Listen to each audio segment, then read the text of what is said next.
Hey guys, I'm Sam with Summit Vape Co. and today we're going to be talking about teen vaping.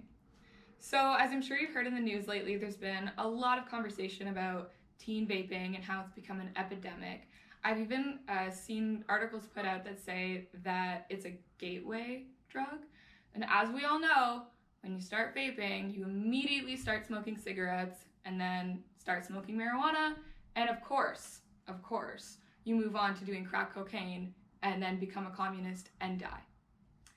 So it sounds a little silly, and it definitely is. Primarily, I'm not going to just explain to you what vaping is. We all know what vaping is. You take a drag on a vape, and the vapor goes in your body, and you blow it out, and it disappears into the wilderness. Boom, that's what it is. You're smart, you get it. But I do want to talk about today 3 major things.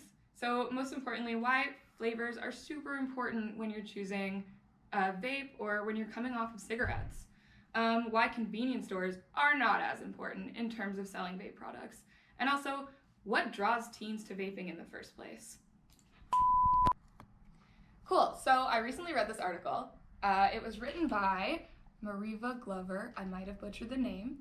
Very basically, it just says that a lot of governments are trying to ban the usage and ownership of vapes right now. So the reason why that's not a great plan is because for the general public, when they don't have access to those products, they're going to pick the easier option, which is smoking cigarettes.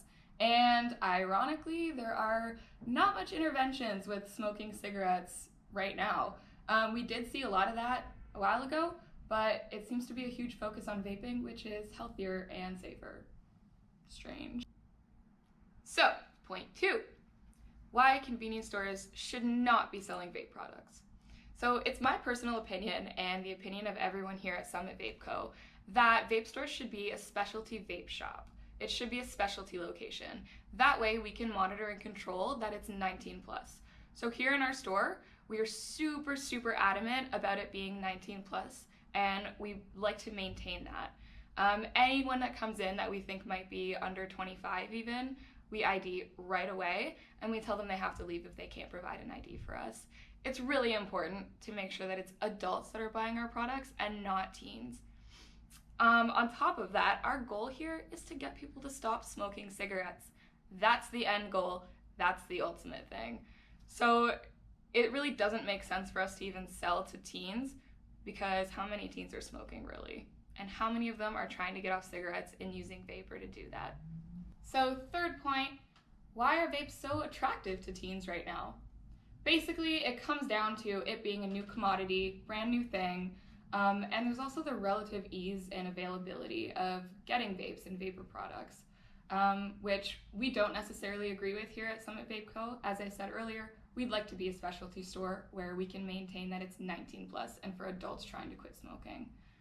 I want to just take this opportunity to reiterate that smoking for teens is at an all-time low right now, which I think is an important part of the conversation. And while I don't agree with the access to vapes that teens have, I would much rather see people vaping than smoking cigarettes. Cool, so that's it. Thanks for listening, guys, and please let me know what you think. How can we tackle teen vaping without really taking it away from everyone who's trying to quit smoking? Let me know what you think in the comments below, and like and subscribe.